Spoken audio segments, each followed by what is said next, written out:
스님 토토 적중 내역입니다. 11월 달도 대박 나봅시다. 금일 류블리아나 대 리로 SC 시작하겠습니다. 류블리아나는 직전 경기에서 클락스비크를 잡고 이번 대회 첫 승리를 따냈다. 교체로 들어온 수알레와 누키치가 연속골을 터뜨려 팀의 승리를 안겼다. 그러나 그 경기를 제외하면 그다지 인상적인 모습을 보여주지 못했다. 중용되는 스트라이커 브리스트릭은 찬스를 해결하지 못했고 페드로의 중원 장악도 나오지 않았다. 릴은 이 경기에서 승리하면 다른 팀들의 결과와 상관없이 최소 조 2위를 확보할 수 있다. 고비가 될 수 있었던 슬로반과의 리턴 매치에서 1승 1무를 기록했기에 16강 진출에 유리한 고지를 점령했다.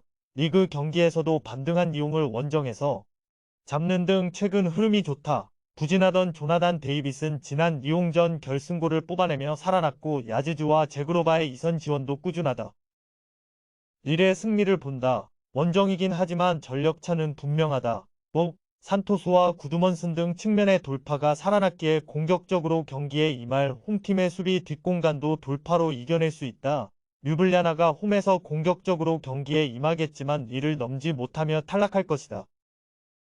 금일 클락스 대 브라티슬라바 시작하겠습니다.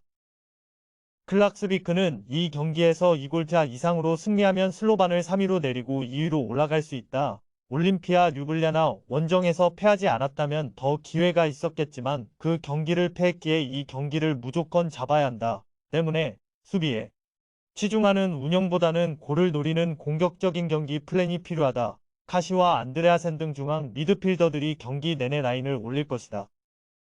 슬로바는 조 2위고 이 경기를 패하지 않으면 2위 확보가 유력해진다. 류블리아나가 이를 잡는다면 상황은 또다시 바뀔 수 있지만 이 경기에서 무승부만 기록해도 최소 클락스비크를 제칠 수 있다. 때문에 원정 일정에서 굳이 무리할 이유가 없다. 역습에 나설 바르세이안을 제외한 선수들이 하프라인을 넘지 않는 수비적 운영을 할 것이다. 승점 3점이 필요한 클락스비크가 확실하게 공격적으로 경기에 나설 것이다. 그러나 공격의 시발점 역할을 하는 윙어 프레데릭스베리가 징계로 결장하기에 원하는 경기를 하기 어렵다. 확실하게 수비에 치중할 슬로반의 의도대로 경기가 흘러가며 승부를 내지 못할 것이다. 금일 KA 헨트 대 조랴루안스크 시작하겠습니다.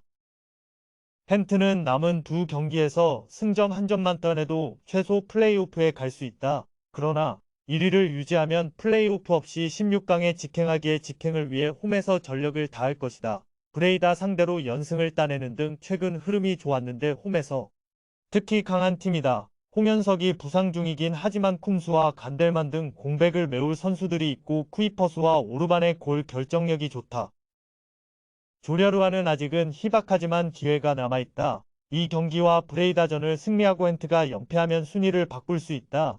헨트 상대로 홈에서 비겼기에 같은 승점 10점이라면 원정승으로 상대 전적에서 앞설 수 있다. 그러나 지난 주말 테라비브에 패하는 등 분위기가 다소 처져 있다. 수비 라인이 상대의 침투를 적절히 제어하지 못하는 최근이다.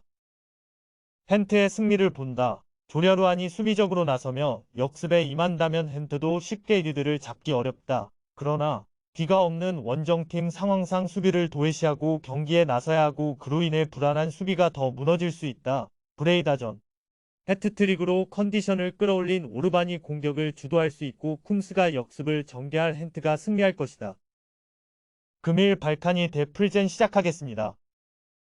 발카니는 아스타나와 같은 승점 4점이지만 상대 전적에서 밀린 조 3위다. 그래도 아직은 기회가 남아있는데 이 경기를 승리하면 2위 경쟁에서 앞서 나갈 수 있다. 단, 상대가 전승의 풀젠이기에 무작정 공격에 기여를 올리긴 어렵다.